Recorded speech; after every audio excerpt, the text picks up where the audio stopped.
राधे राधे।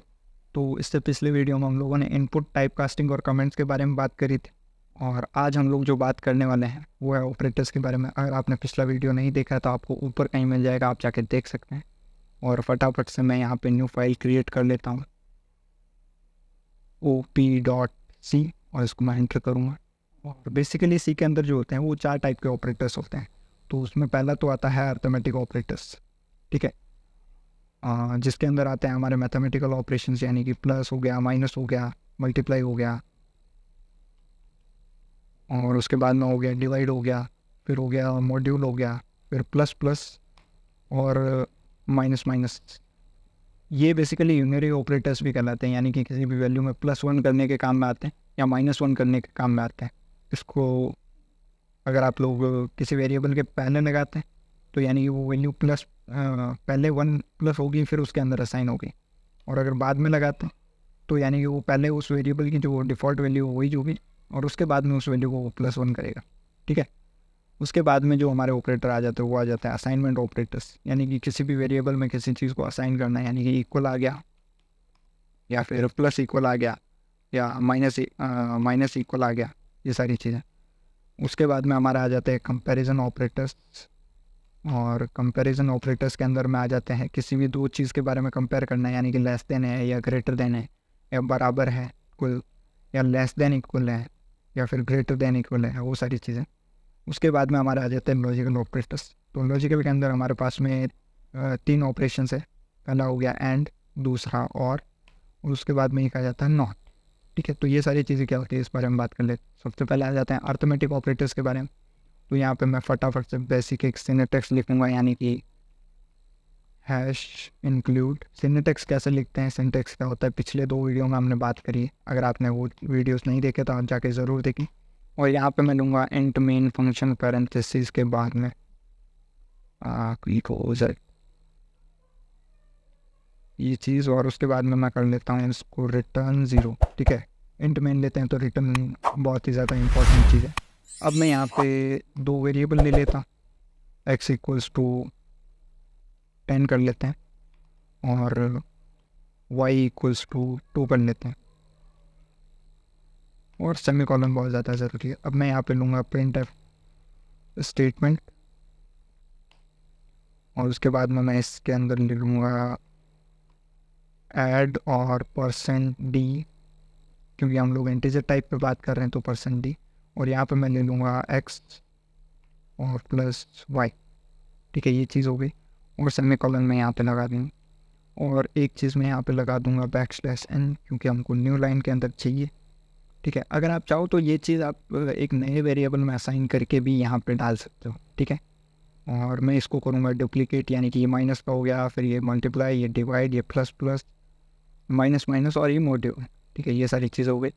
अब मैं यहाँ पे मल्टी कर्सर को यूज़ करूँगा और ऐड को सब जगह से हटाऊँगा, और यहाँ पे मैं लिखूँगा सब्सट्रैक्शन, फिर मैं यहाँ पे लिखूँगा मल्टीप्लिकेशन, फिर मैं यहाँ पे लिखूँगा डिवाइड, फिर मैं यहाँ पे लिखूँगा मॉड्यूल, उसके बाद मैं यहाँ पे लिखूँगा यूनरी एडिशन, और उसके बाद मैं लिखूँगा यूनरी सब्सट्रैक्शन, ठीक है।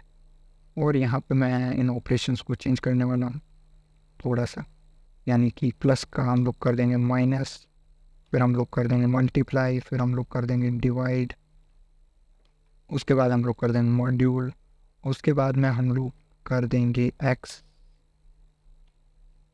को प्लस प्लस और y को हम लोग कर देंगे माइनस माइनस, ठीक है। ये चीज़ हो गई। अब मैं इसको कंट्रोल एस करूँगा और इसको रन करके हम लोग देखेंगे,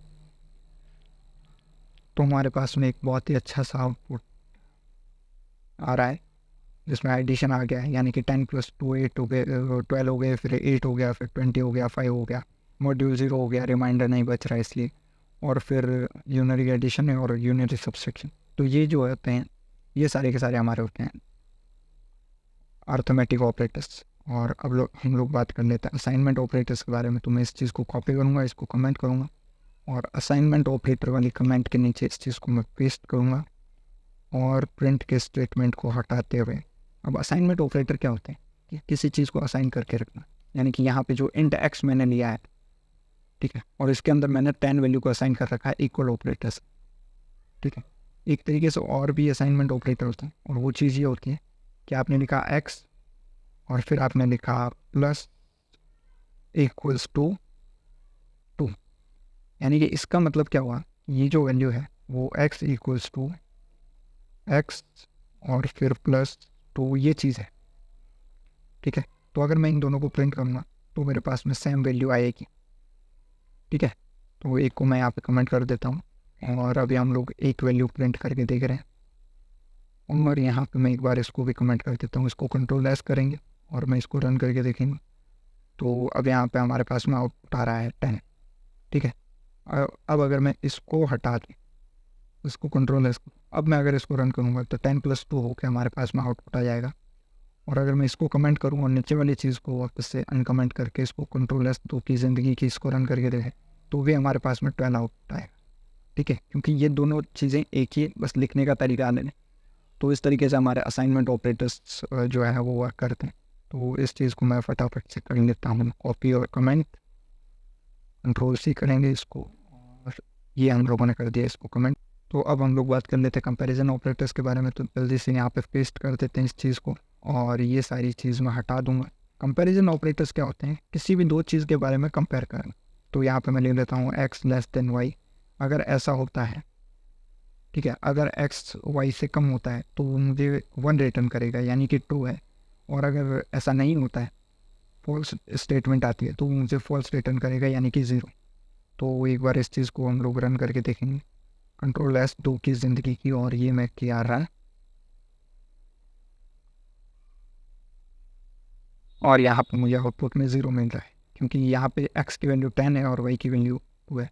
अगर मैं इसको डुप्लीकेट करूँ और इसको मैं ग्रेटर देन करूँ, और अब अगर मैं इसको रन करके देखूँ तो एक वैल्यू हमें 0 मिलेगी और एक वैल्यू हमें 1 मिलेगी, यानी कि फर्स्ट वाला स्टेटमेंट जो है वो फॉल्स है और सेकंड वाला स्टेटमेंट जो है वो ट्रू है। तो इस तरीके से हमारे कंपैरिजन ऑपरेटर्स वर्क करते हैं। और अब मैं इसको कर लेता हूँ कंट्रोल सी, इसको करेंगे कमेंट, और अब बात कर लेते हैं लॉजिकल ऑपरेटर्स के बारे में। तो यहाँ पर मैं इनको फटाफट से पेस्ट करूँगा, और लॉजिकल ऑपरेटर्स किस तरीके से काम में करते हैं वो मैं आप लोगों को बताने वाला हूँ। तो मैं यहाँ पे एंड लगा दूँगा, और x = y मैं यहाँ पे कर देता हूँ, और फिर यही चीज़ मैं नीचे और ऑपरेटर्स के साथ में लगाऊंगा, x = y, इसको लेस देन कर देते हैं ना, और इसको भी लेस देन कर देते हैं। और यहाँ पे अब मैं एक चीज़ और लगाऊंगा, वो होगी नॉट, ठीक है। तो नॉट के अंदर क्या होता है कि अगर ट्रू है तो फॉल्स हो जाएगा, फॉल्स है तो ट्रू हो जाएगा, ये चीज़ होती है। तो ये मैंने किया है सेलेक्ट ब्रैकेट, और यहाँ पे मैंने लगाया नॉट ऑपरेशन, ठीक है। तो एंड ऑपरेशन का मतलब क्या होता है कि अगर दोनों चीज़ें ट्रू है तो ट्रू आ जाएगा, ठीक है। और ऑपरेशन का मतलब क्या होता है कि अगर दोनों में से एक ट्रू है तो ट्रू आ जाएगा। और नॉट ऑपरेशन का मतलब होता है कि अगर वैल्यू ट्रू आ रही है तो उसको फॉल्स कर देगा, और फॉल्स आ रही है तो उसको ट्रू कर, ठीक है। तो एक बार इसको रन करके देख लेते हैं। 0 और 1 में ही वैल्यू आती है ट्रू और फॉल्स, यानी कि 0 का मतलब है कि वो वैल्यू फॉल्स है, यानी कि अगर x < y नहीं है और x <= भी नहीं है y के, तो वो चीज़ फॉल्स है, यानी कि 0 आ गया। अब x अगर ग्रेटर देन y है, ठीक है, और अगर लेस देन y, दोनों में से अगर एक चीज़ ट्रू है, यानी कि x जो है वो y से ग्रेटर है, तो यहाँ पे ट्रू आ गया 1। और फिर उसके बाद में जो ऊपर वाली वैल्यू है वो चीज़ हमारे पहले जो फॉल्स थी, यानी कि x ना तो y से कम था और ना ही वो उसके बराबर था, तो वो चीज़ फॉल्स थी। तो उसको यहाँ पे रिटर्न करके नॉट ऑपरेशन ने उसको ट्रू कर दिया। तो नॉट ऑपरेशन बेसिकली ट्रू को फॉल्स, फॉल्स को ट्रू करता है। तो इसको कर देते कमेंट्स, और होप कि आपको वीडियो पसंद आया होगा, वीडियो समझ आया होगा। अगर आपको कोई भी डाउट रह जाता है तो आप मेरे को नीचे कमेंट सेक्शन में बताओ। चैनल को सब्सक्राइब करो, और जो बेल आइकन है उसको भी प्रेस करो, वीडियो को लाइक करो,